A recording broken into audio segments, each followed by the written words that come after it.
Bonjour et bienvenue. Au cours de cette semaine, nous avons appris la négation du verbe être au singulier.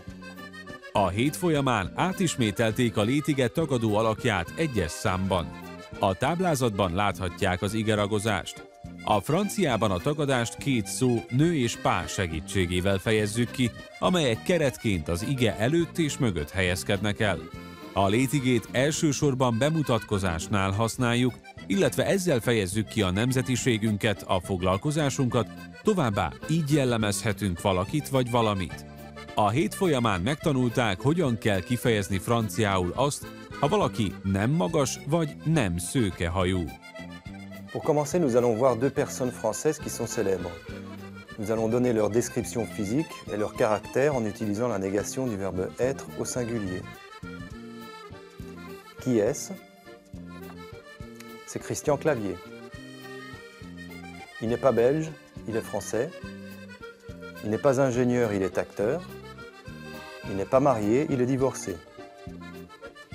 Il est comment? Il n'est pas grand, il est assez petit. Il n'est pas blond, il est brun. Qui est-ce? C'est Mireille d'Arc. Elle n'est pas autrichienne, elle est française. Elle n'est pas institutrice, elle est actrice et réalisatrice. Elle n'est pas divorcée, elle est mariée. Elle est comment? Elle n'est pas rousse, elle est blonde. Elle n'est pas petite, elle est assez grande. Az imént két híres francia színészt láthattak, először egy férfit, Christian Clavier-t, majd egy nőt, Mireille d'Arcot. Hallhatták a foglalkozásukat, illetve a nemzetiségüket, illetve egy rövid jellemzést is hallottak róluk, kiemelve, hogy milyen hajszín vagy egyéb tulajdonság nem jellemző rájuk. A létiget tagadó alakját hallhatták, amit ezen a héten tanultak meg. Pour continuer, nous allons voir deux monuments français. Nous allons donner leur description physique. Qu'est-ce que c'est? C'est le pont d'Avignon. Il n'est pas aux États-Unis, il est en France. Il n'est pas à Paris, il est à Avignon. Il n'est pas petit, il est grand. Il n'est pas moderne, il est vieux. Qu'est-ce que c'est? C'est la cathédrale de Reims. Elle n'est pas en Belgique, elle est en France. Elle n'est pas à Paris, elle est à Reims. Elle n'est pas petite, elle est grande. Elle n'est pas moderne, elle est vieille.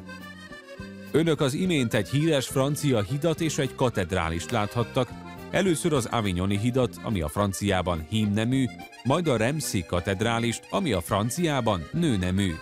Egy rövid jellemzést hallhattak róluk, miközben megfigyelhették, hogy másképp használja a francia nyelv a mellékneveket hímnemben és nőnemben. Újra hallhatták a létiget tagadó alakját, amit ezen a héten tanultak meg. Pour terminer, nous allons voir deux autres personnes françaises qui sont célèbres.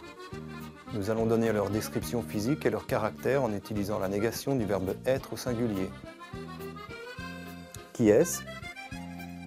C'est Pierre Richard. Il n'est pas hongrois, il est français. Il n'est pas maçon, il est acteur. Il n'est pas divorcé, il est marié. Il est comment? Il n'est pas brun, il est blond. Il n'est pas petit, il est assez grand. Il n'est pas sérieux, il est très amusant. Qui est-ce? C'est Audrey Tautou. Elle n'est pas canadienne, elle est française. Elle n'est pas professeure, elle est actrice. Elle n'est pas mariée. Elle est comment? Elle n'est pas blonde, elle est brune. Elle n'est pas grande, elle est assez petite. Elle n'est pas sérieuse, elle est très amusante. Az imént két híres francia színészt láthattak, először egy férfit, Pierre Richardt, majd egy nőt, Audrey Tautout. Hallhatták a foglalkozásukat, illetve a nemzetiségüket. A képernyőn láthatnak néhány mondatot, amiket a személyek jellemzése során hallhattak. Hallhattak róluk egy rövid jellemzést, kiemelve, hogy milyen hajszín vagy egyéb tulajdonság nem jellemző rájuk. A létiget tagadó alakját hallhatták, amit ezen a héten tanultak meg. Au cours des leçons suivantes, nous allons apprendre la négation du verbe être au pluriel dans différentes situations. Ezen a héten megtanulhatták a létige tagadását egyes szám első, második és harmadik személyben. A következő órákon meg fogják tanulni, hogyan kell a létigét franciául tagadni többes számban. Merci beaucoup pour votre attention, à bientôt. Et d'ici là, n'oubliez pas de consulter notre site internet www.mediaclick.hu.